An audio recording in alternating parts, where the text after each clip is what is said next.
আমার শালি আমাকে ফোন দিয়ে বলতেছে, দুলাভাই ফেসবুকে একটা ছবি পোস্ট করব, কিন্তু ক্যাপশনে কি লিখবো বুঝতে পারছি না। আপনি তো জানেন এখন সবাই ফাটাফাটি ক্যাপশন দেয়, সুন্দর ক্যাপশন দিলে ছবি হিট, লাইক কমেন্ট ভরপুর। আমি বললাম, তোমার যে আলু মার্কা চেহারা, সুন্দর ক্যাপশন দিলেও ছবি হিট হওয়ার চান্স কম।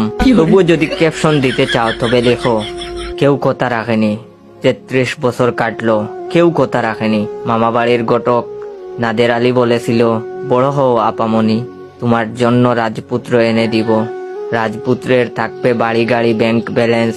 নাদের আলী, আমি আর কত বড় হব? আমার মাথায় এগরের ছাদ ফুড়ে আকাশ স্পর্শ করলে তুমি আমার জন্য পাত্র এনে দিবে।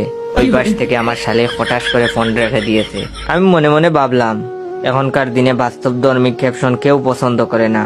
ঠিক তখনই শ্বশুর মশাই ফোন দিয়েছেন। শালি গিয়ে আবার শ্বশুরকে বিচার দিল নাকি? শ্বশুরের সঙ্গে এমনিতেই আমার সম্পর্ক খারাপ যাচ্ছে। শ্বশুর আব্বা ফোন দিয়ে আমাকে অপবাদ দিলেন এবং তিনি বললেন, এই তুমি নাকি মানুষজনের কাছ থেকে টাকা ধার করো, এই বলে যে আমার শ্বশুর মৃত্যু পথযাত্রী, যে কোনো সময় ওনার ডাক চলে আসবে। শ্বশুর মারা গেলেই উনার সহায় সম্পত্তি বিক্রি করে আপনাদের ঋণ শোধ করে দিব। আপনারা খুদাকে ডাকেন যেন উনি খুদার পেয়ারি হয়ে যায়। আমি বললাম, নাউজুবিল্লাহ আব্বাজান, এগুলো আপনি কি বলতেছেন? শ্বশুর বাড়ির সম্পত্তির প্রতি আমার বিন্দুমাত্র লোভ নাই। এগুলো আপনার মেয়ের সম্পত্তি, আমার কিছু না।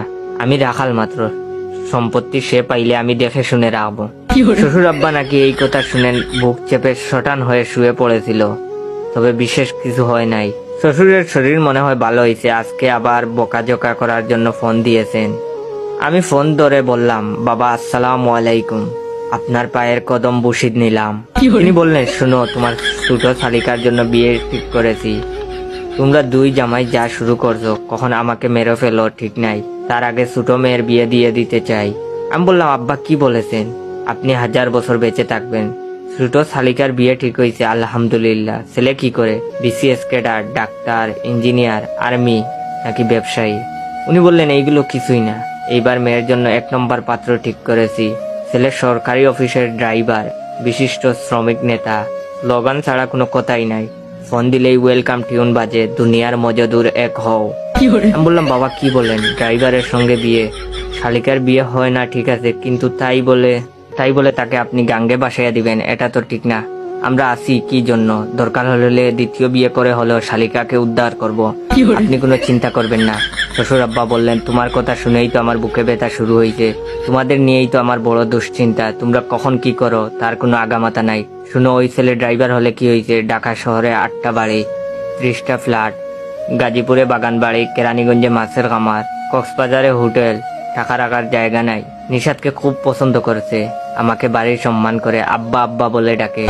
তোমরা ওর সঙ্গে কথা বলে দিন তারিখ ঠিক করো। এটা হচ্ছে ভিডিওর প্রথম পার্ট। দ্বিতীয় পার্ট লাগলে সবাই বেশি বেশি করে শেয়ার করবেন। ধন্যবাদ।